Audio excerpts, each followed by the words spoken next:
महिला आरक्षण के पक्ष में है। ये संविधान संशोधन जो आया है उसका हम स्वागत करते हैं, मगर उसको बारीकी से देखें तो इंडी अलायंस के सभी सदस्यों ने अगर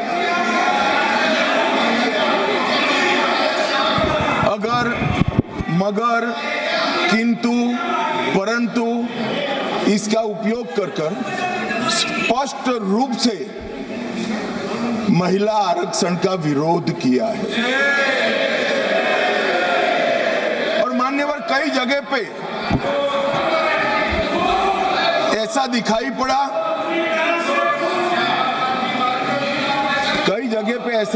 पड़ा कि विरोध हमारे दृष्टिकोण की जगह हमारे इम्प्लीमेंटेशन के तरीके पर है। परंतु मैं इस सदन के माध्यम से देश की जनता के सामने स्पष्ट करना चाहता हूं कि ये जो विरोध है वो इम्प्लीमेंटेशन का नहीं है। ये विरोध केवल और केवल महिला आरक्षण का ही विरोध किया। और मान्यवर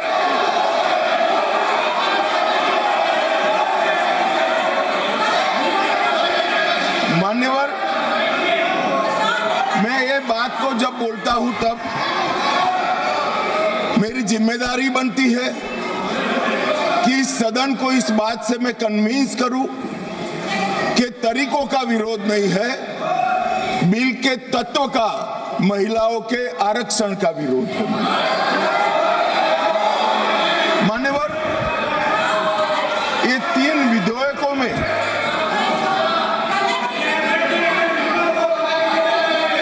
धैर्य रखो भैया, धैर्य रखो, अखिलेश जी समझाओ जरा। मान्यवर ये 3 बिलों में इसका उद्देश्य मैं स्पष्ट करना चाहता हूं। पहला उद्देश्य है सरकार का और हमारे नेता नरेंद्र मोदी जी का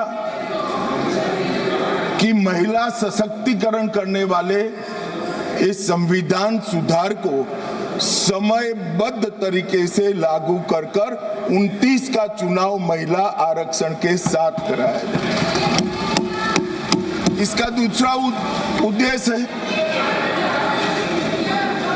एक व्यक्ति एक वोट और एक मूल्य, इस सिद्धांत हमारे लोकतंत्र की नींव में जो हमारी संविधान सभा ने तय किया था वो सिद्धांत के स्पिरिट को यहां पर लागू किया गया। मान्यवर ये पूरे सदन में 543 सदस्य बैठते हैं। किसी की सीट में वोटर्स की संख्या 39 लाख है, किसी की 60,000 और ढेर सारी सीटें ऐसी हैं जो 70 के दशक में फ्रीज हो गए, तब से लेकर आज तक इतनी बड़ी हो गई है कि सांसद अपने मतदाता को अपना मुंह भी नहीं दिखा सकता, क्योंकि इतनी बड़ी आबादी को वो कैसे संभाल पाए। मान्यवर जो मतदाता है उसकी अपेक्षाएं होती है, उनकी समस्याएं होती है और समस्याओं के निराकरण के लिए वो सांसद के पास भी जाना चाहता है, मिलना भी चाहता है। क्या इस सदन में जो विरोध करते हैं उसमें से कोई मुझे समझा सकता है कि जिस सांसद के कॉन्स्टिट्यूएंसी में 39 लाख वोटर हो वो किस प्रकार से अपनी सांसद की जिम्मेदारी का निर्वहन करेगा? और इसी विषय को दृष्टिगत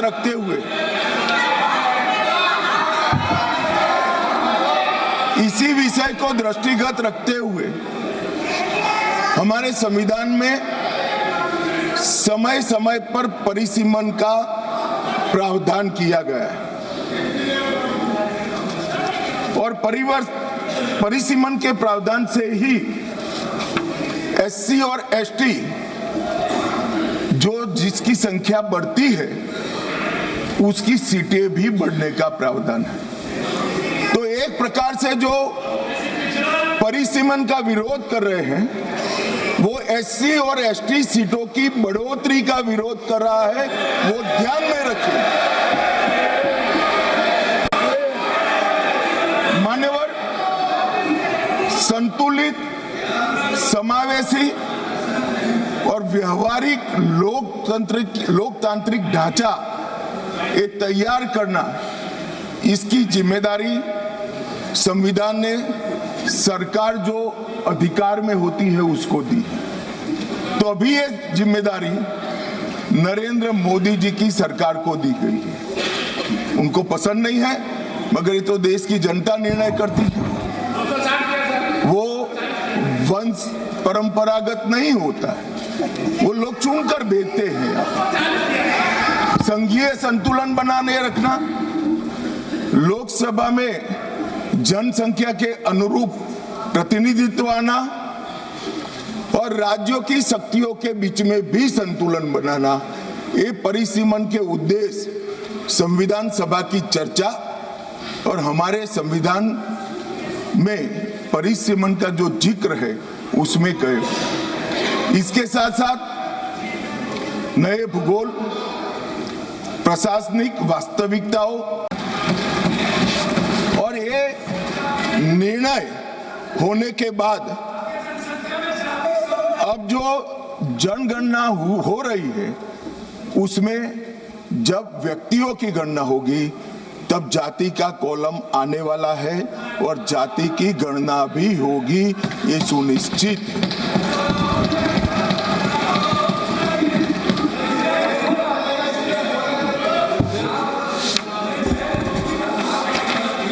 मान्यवर, मैं पहले भी जो जनगणना हुई है कांग्रेस पार्टी के समय में, इसके भी प्रश्नोत्तरी को स्टडी किया हूं। जब बिल्डिंग की जनगणना होती है उस वक्त जाति जनगणना तो ये करते ही नहीं थे, परंतु धर्म भी नहीं पूछा जाता था और कुछ नहीं पूछा जाता था। मगर जब व्यक्ति की जनगणना होती है तब ये सारे सवाल आते हैं, कितना पढ़े लिखे हो, कब जन्म हुआ था, धर्म क्या है। अब ये भी पूछेंगे कि जाति क्या है। इसमें किसी को संशय करने की जरूरत नहीं है। नरेंद्र मोदी जी ने दूरदर्शिता के साथ आपको पहचान कर कैबिनेट प्रस्ताव में जनगणना की जी जाति के साथ होगी वो प्रस्ताव पारित। तो इसमें कोई भी कंफ्यूजन रखने की। पीयूष भाई क्या अपेक्षा रख रहे हो? ये जाति जनगणना की डिमांड नहीं कर रहे हैं, हमें उलझाना चाहते हैं। अब पीयूष भाई बेचारे भोले हैं, वो कहते हैं कि जाति जनगणना की घोषणा करे, ताली बजाओ।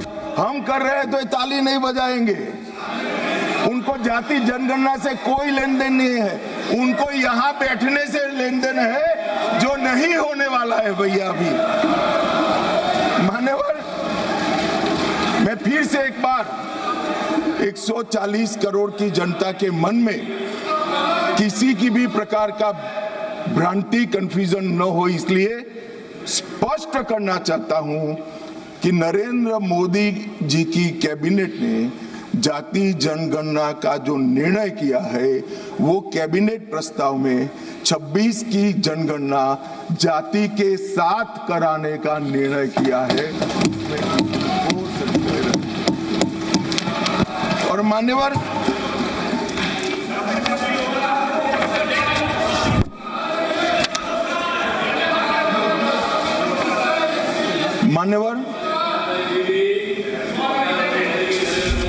अब ये बिल जब से आया है तब से विपक्ष ने कुछ भ्रांतियां फैलाना शुरू की। सबसे पहली भ्रांति फैलाना शुरू की कि जाति जनगणना को टालने के लिए ये कर रहे हैं। जाति जनगणना को टालने के लिए हम ये संविधान संशोधन लेकर आए हैं। मैं इनको बताना चाहता हूं मान्यवर, 3 माह पहले जाति जनगणना का पूरा टाइम टेबल हम घोषित कर चुके हैं, टालने का सवाल ही नहीं है। जातिवार जनगणना की शुरुआत हो गई है, उसका पहला चरण जो है वो अभी चल रहा है। फिर आए कि दक्षिण को अन्याय हो जाएगा। कल मुझे थोड़ा भय लगा कि उत्तर बनाम दक्षिण का नैरेटिव एक रात के लिए भी दक्षिण के राज्यों में नहीं होना चाहिए। मैं फिर से स्पष्ट कर देता हूं, दक्षिण का राज्यों का इस सदन पर इतना ही अधिकार है जितना उत्तर के राज्यों का अधिकार है। अरे दक्षिण छोड़िए, छोटी सी यूटी लक्षद्वीप का भी इतना अधिकार है जितना उत्तर प्रदेश, गुजरात और बिहार का। ये देश को इस तरह के नैरेटिव से, उत्तर दक्षिण के नैरेटिव से टुकड़े टुकड़े नहीं करना चाहिए। मैंने इससे ऊपर उठना चाहिए। ये क्या कहना चाहते हैं कि ये सदन में जो व्यक्ति बैठता है वो ये सोचता है कि किस राज्य से मैं आ रहा हूं। मान्यवर, हम शपथ लेते हैं तो मन से लेते हैं। जो संविधान हाथ में लेकर शपथ लिए हैं वो उत्तर दक्षिण का भेद कराना चाहते हैं, हम नहीं होने देंगे। मान्यवर, जो भी सदस्य यहाँ शपथ लेता है वो भारत को अक्षुण्ण रखने की शपथ रहता है, पूरे भारत के कल्याण की शपथ लेता है। वो अपनी कॉन्स्टिट्यूएंसी, अपना राज्य, अपना धर्म, अपनी जाति की शपथ नहीं लेता है। और ये क्या नैरेटिव फैलाया, और ये मानते हैं कि ये नैरेटिव से हमारी पॉपुलैरिटी हो जाएगी, बाल सफेद हो जाएंगे या नहीं बैठ पाओगे। नहीं हो पाए। देश के अंदर विभाजन कर कर कोई सत्ता प्राप्त नहीं कर सकता।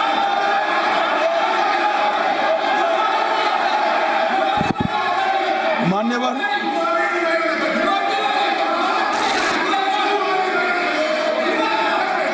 अगर इस देश की महिलाएं देख रही है, उनके रास्ते का रोड़ा कौन है वो देख रहे हैं। मान्यवर,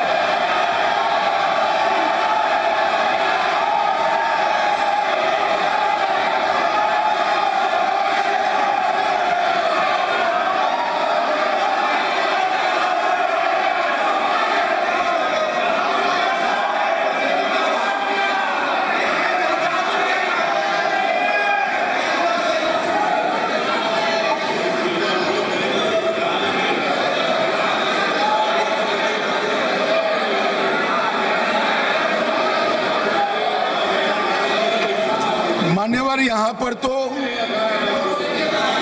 शोर शराबा कर कर बच जाओगे, मगर माताओं बहनों का जो आक्रोश आपके खिलाफ है ना, जब मैदान में जाओगे तब मालूम पड़ेगा। भागते हुए रास्ता नहीं मिलेगा। चुनाव में जब जाएंगे तब मालूम पड़ेगा, मातृशक्ति हिसाब मांगेगी।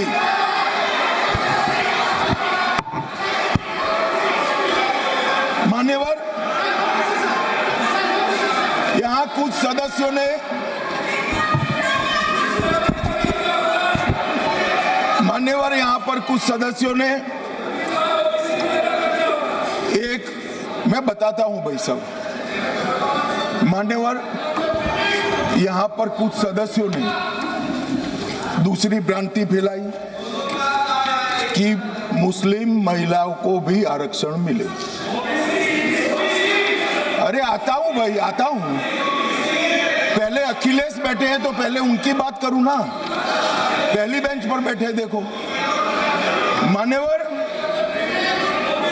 मैं यहां सरकार की, संविधान की और भारतीय जनता पार्टी की नीतियों की, पॉलिसी के बारे में स्पष्ट करना चाहता हूं। भारतीय संविधान धर्म के आधार पर आरक्षण को स्वीकार नहीं करता है। मान्यवर,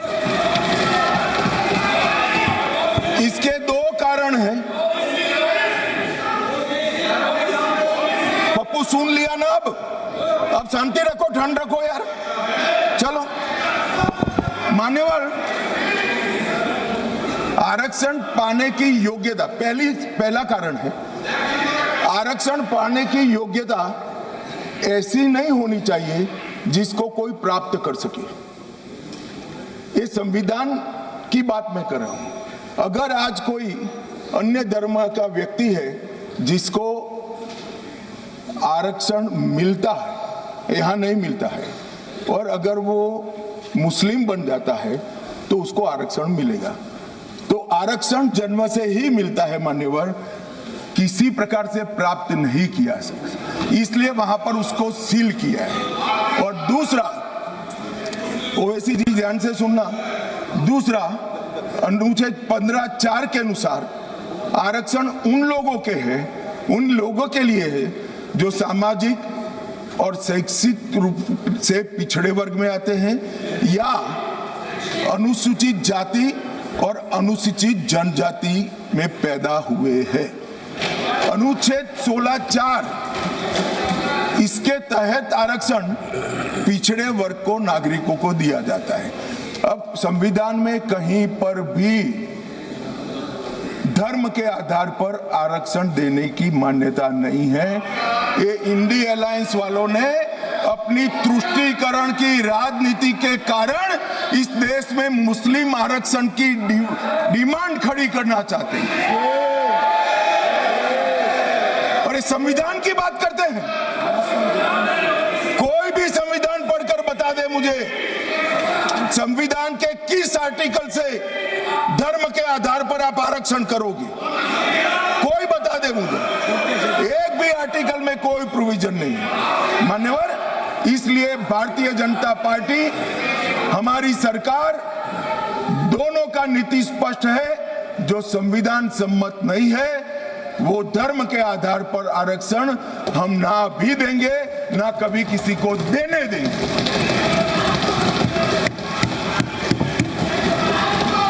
मान्यवर, अब मैं ओबीसी की बात करता हूं, सुनो ना, सीट बदल देनी पड़ेगी पप्पू जी। मान्यवर, इस देश में ओबीसी का सबसे बड़ा कोई विरोधी पार्टी है तो मैं बिल्कुल कंफ्यूजन के बगैर कह सकता हूं, कांग्रेस पार्टी। इन्होंने चौधरी चरण सिंह और सीताराम केसरी का अध्यक्ष का, दोनों को काल पूरा नहीं कर रहे। 1957 में, ध्यान से सुनना, अखिलेश जी कहां बैठे हो आपको मालूम होना चाहिए। 1957 में काका साहेब कालेलकर समिति के सुझाव आए जो ओबीसी को आरक्षण देते थे। उन्होंने काका साहब कालेलकर समिति के पूरे सुझावों को ठंडे बस्ते में डाल दिया। 1980 में, ये जवाहरलाल जी थे, 1980 में इंदिरा जी आई, मंडल आयोग का सुझाव आया और मंडल आयोग के सुझाव को इंदिरा जी ने ठंडे बस्ते में डाल दिया। 90 में जब बीपी सिंह आए तब वो मंडल आयोग का इम्प्लीमेंटेशन लेकर आए, और उस वक्त मान्यवर विपक्ष के नेता राजीव गांधी थे। तो नेहरू जी, इंदिरा जी और अब राजीव गांधी, उन्होंने यहां पर अपने जीवन का सबसे लंबा भाषण मंडल आयोग का विरोध करने में किया, अपने जीवन का सबसे